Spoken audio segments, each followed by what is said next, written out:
3 months ago when I started this YouTube channel, I didn't know if people are gonna like my content or find it informative at all. But the feedback has been great. As today we've reached 500 subscribers. I know for someone else it isn't much, but for me and this channel's ambition, it means a lot. So I would like to thank every single one of you guys for supporting the channel and contributing to our growth. This is a good enough motivation for me to keep making these type of videos for you, and I hope you find them very useful. So if you haven't subscribed to this channel, make sure you do so. It's totally free, by the way, and your support will be highly appreciated. We're now on a journey to 1000 subscribers. It's very exciting. We're doing everything step by step, so make sure you join us on this beautiful journey. Before I make this introduction any longer than necessary, today we are reviewing one of my favorite crossover SUVs, the VW T-Roc. This is VW's answer to the BMW X1 and the Audi Q2, which you can check my in-depth review of that car, link will be in the description. During this video, I'll take you through the design of this car, we'll look at the interior, I'll tell you more about the numbers you will need to raise for you to buy this car, and lastly, I'll share with you my final verdict of this car, so make sure you stay tuned. So if you're new here, welcome to Cars 24 and welcome to this video.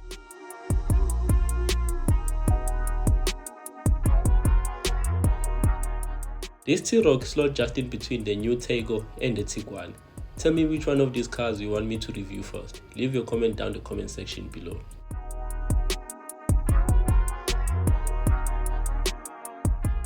So in case you didn't know, in their order you have the T-Cross, the Taygo, the T-Roc, the Tiguan, and then you have the top of the range T-Roc. The new T-Roc has two main trim levels to choose from. There's a base model design, and then you have this top of the range R-Line trim level. There are two engine choices to choose from. There's a 1.4 liter TSI, which is paired with an 8-speed automatic gearbox and produces 110 kilowatts of power and 250 Newton meters of torque. This engine is front wheel drive. Another engine is a 2 liter TSI, which is coupled with a 7-speed DSG and produces 140 kilowatts of power and 320 Newton meters of torque. And this engine is all-wheel drive. The claimed fuel consumption for these engines are 6.2 liters to 100 kilometers for the 1.4 liter TSI and 7.2 liters to 100 kilometers for the 2 liter TSI. I haven't test driven this car, but I believe the real life figures are higher than this. But anyways, you can have the design with both the 1.4 liter TSI and the 2 liter TSI engine, but the R-Line is only available with the 2 liter TSI engine.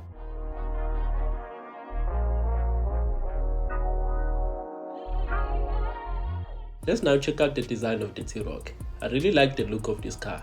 In this model, it is fitted with the LED matrix headlights, which are optional extras. You have LED daytime running lights as standard. At the bottom, you get this new front bumper and this honeycomb grille with the central light strip, which looks gorgeous to me. One interesting thing to note is that the R-Line logo is on the left side of this grille. On the previous generation T-Roc, the T-Cross, Tiguan and the Polo, it's on the right side. What do you think is the reason for this design? Leave your comment in the comment section below. As standard, you get 17-inch alloy wheels. You can upgrade to 18-inch for 7,400. And the black wheel comes as part of the black style exterior package, which comes with the black decorative trims and black roof rails. But they will cost you 15,000 extra. On the R-Line, you get these 19-inch alloy wheels as standard.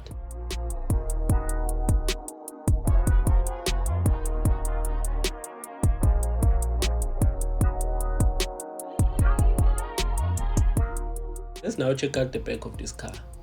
You get these lovely LED rear combination lamps with dynamic turn signals, but they are optional.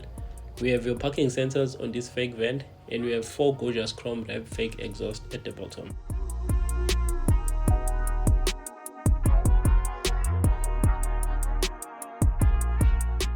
Moving on to the boot space of this car, you have 445 liters of boot space with your rear seats upright.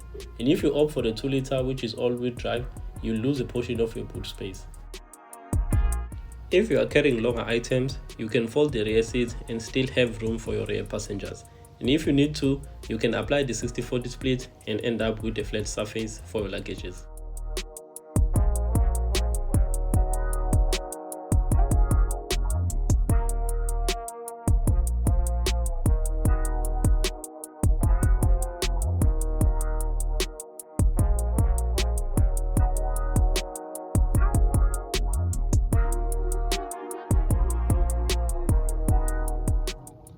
Welcome to the interior of the VW T-Roc. Today we are doing things a little bit differently. So this is a live recording and not the usual voiceover. So let's dissect this interior. VW probably listened to the critics of the outgoing T-Roc models. The design of the cabin was pretty boring, as you can see, and the quality wasn't that good. But with these 22 models, there are significant makeover, as you can see. So with regards to quality, you have soft touch material here on your dashboard, soft touch material here on your doors, soft touch material here on the armrests, which are basically areas you're going to touch when driving this car. Yes, you do have some hard plastic material here on your upper parts of your door, but that doesn't really matter. The overall quality of this car is pretty good and I like it. So you have this lovely leather wrap multifunction steering wheel with your Arlan logo here at the bottom.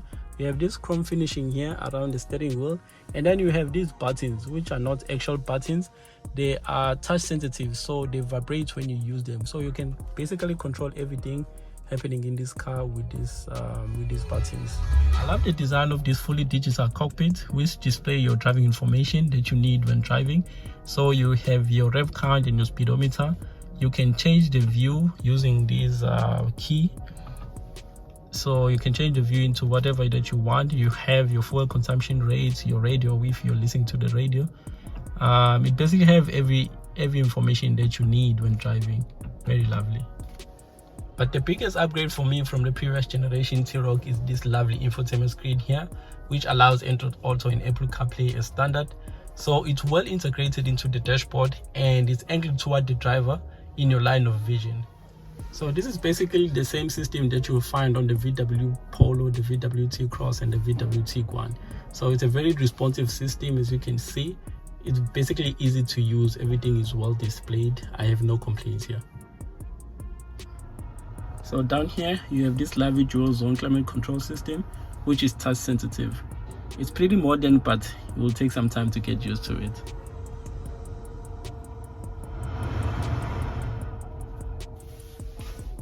So you have two USB ports here, which are Type-C, a 12-volt socket, your push start button, and an area here for your wireless mobile charging. In terms of practicality, you have big door pins. You have two cup holders here with an area here. I guess you can use it to store your coins. You have an underneath storage underneath your armrest, and then you have an average size glove box.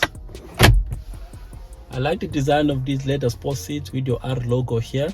They're very gorgeous and very comfortable. Another thing I want to show you is this lovely sunroof. You can remove the cover here and you can open the sunroof here. Okay, still opening. Okay. Oh, it's very lovely. But it doesn't come cheap, as you may guess. So now we're at the back of the VW T-Roc, and if you think you're buying a car with more space for your back passengers, you're basically wrong. As you can see, I have less knee room, but leg room is fine.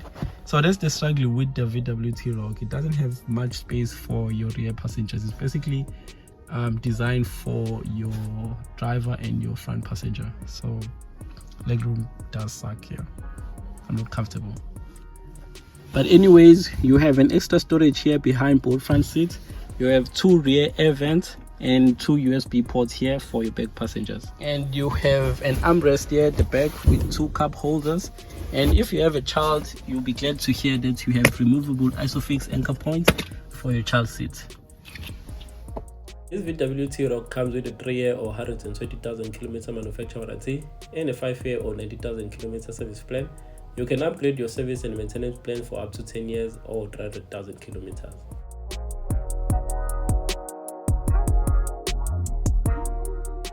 Now, in terms of price, the VW T-Roc design starts from 564,000. The 2-liter variant will set you back 627,000, and the top of the range R-Line will set you back 660,000. Adding optional extras, which I'm sure you will, your price could rise to around 750,000.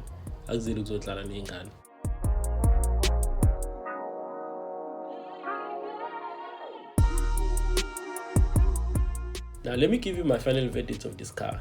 First of all, this is a really solid product by VW. Unlike the outgoing T-Roc models, which to me wasn't the best in terms of quality. But there are two things I will complain about. First is the price, obviously. But you're gonna complain about this in every car because, like everything else, cars are expensive these days. And secondly is the amount of space at the back. It's really uncomfortable to sit there. You wouldn't survive as a rear passenger in a long distance trip because you are really squeezed and the seats are way too upright. But that's just my opinion. Share yours down the comment section below. On our next video, we will be reviewing the T-Roc. So if you're interested, make sure you stay tuned to this channel. But for now, you can check out some of my other car reviews on my channel page. Until next time, peace.